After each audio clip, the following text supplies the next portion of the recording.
여러분 안녕하십니까? NBS 투데이입니다. 지금까지는 연간 농후의 소득이 3,700만 원 이상이면 기본형 공익직불금 지급 대상에서 제외됐는데요. 최근 정부에서 이 기준을 완화하려는 움직임이 나오고 있습니다. 3,700만 원이란 기준이 16년 전 처음 만들어진 요건인 만큼 현실화해야 한다는 의견과 함께 직불금 혜택을 노린 가짜 농민을 양산할 수 있다는 우려도 함께 제기되고 있습니다. 이은영 기자가 전해드립니다. 각종 농업사업의 제외 대상 기준인 농업 외 종합소득 연간 3,700만 원 규제를 완화하려는 움직임이 정부에서 나오고 있습니다. 농림축산식품부는 지난해 말 국회에 2025-2029 제1차 공익직불제 기본계획안을 제출했습니다.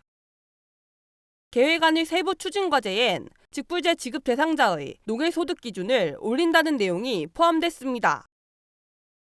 현재는 농업농촌 공익기능 증진 직접 지불제도 운영에 관한 법률 시행령에 따라 연간 농해소득이 3,700만 원 이상이면 기본형 공익직불금 지급 대상에서 제외됩니다. 현행 기준은 2007년 전국 가구 평균 소득을 고려해 2009년에 설정한 뒤 지금까지 유지돼 현실성이 떨어진다는 지적이 계속됐습니다. 2023년 전국 가구 평균 소득은 7천만 원 선으로 올랐고 연평균 농업소득은 1,000만 원대에 머무르는 상황에서 겸업 농가의 증가는 불가피하다는 겁니다. 이 농해소득 3,700만 원이라는 거 이거 바뀌어야 됩니다. 이거 2007년 기준입니다. 그래서 이거 바뀌어야 되고요. 실제로 농촌 현장에선 농해소득 기준 때문에 직불금을 신청하지 못하는 경우가 많습니다. 국회 예산정책처의 사업평가 보고서에 따르면 2023년 기본형 직불금 미신청 사유에 농해소득이 기준을 초과해 신청하지 못했다는 응답자가 70%를 차지했습니다. 이에 농식품부는 지난해까지 최근 5년간 맞벌이 외 가구소득 평균 4,429만 원을 고려해 적정 수준으로 농해소득 기준을 올린다는 구상을 계획안에 담았습니다.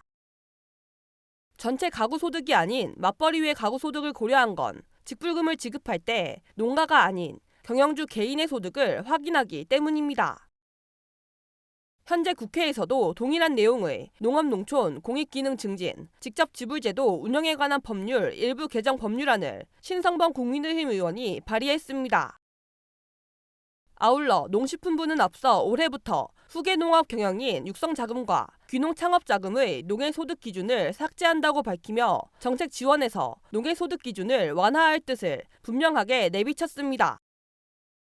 전문가들은 청년농가 귀농인이 정착 초기 농해소득 비중이 높을 수밖에 없는 현실 등을 반영해 기준을 상향하는 것이 필요하다고 봤습니다. 하지만 동시에 직불금 수령 기준을 완화하는 것인 만큼 직불금을 노린 가짜 농민을 막고 농업 생산성 향상을 위한 조처도 필요하다고 강조했습니다. 직불제가 오히려 농업, 농촌을 구조적 취약성을 자꾸 유발하는 이런 문제가 생기는 거죠. 가짜 농민뿐만 아니라 생산성이나 효율성이 좀 취약해진 부분이 굉장히 지금 심각한 문제거든요. 현재 농민의 세제 혜택을 규정한 세법 시행령과 지방자치단체의 농정사업에서도 직불제의 농해소득 기준을 차용하고 있는 상황. 해당 기준이 완화되면 다른 사업에도 큰 변화가 있을 것으로 전망됩니다. MBS 이은영입니다.